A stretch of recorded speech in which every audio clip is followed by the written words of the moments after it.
Amerika Birləşmiş Ştatları prezidenti Donald Trump İranın gələcək ali lideri postu üçün 3 uyğun namizədin olduğunu bildirib. O, bu barədə New York Times-a müsahibəsi zamanı qeyd edib.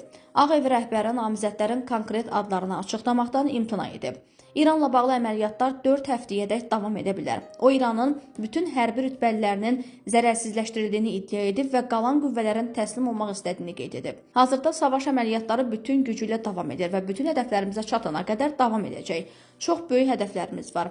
2 həftə əvvəl bir şey edə bilərdilər, amma bunu bacarmadılar. Trump əlavə edib ki, əməliyyatlarda artıq 3 ABŞ əskəri ölüb və gələcəkdə daha çox itki ola bilər. Lakin mümkün qədər bunun qarşısını almaq üçün bütün tədbirlər görülür. O, İranın nüvə silahına sahib olmasına icazə verməyəcəklərini və buna qarşı mübarizə apardıqlarını vurğulayıb. Prezident həmçinin Sepaha və İran xalqına müraciət edib. İran ordusu və polis qüvvələrinə bir daha tövsiyə edirəm ki, silahlarını yerə qoysunlar və tam toxunulmazlıq əldə etsinlər, yoxsa ölümlə qarşılaşacaqlar. Azadlıq istəyən bütün vətənpərvərləri cəsarətli və qəhrəman olmağa və ölkələrinə geri almağa çağırıram. Amerika yanınızdadır.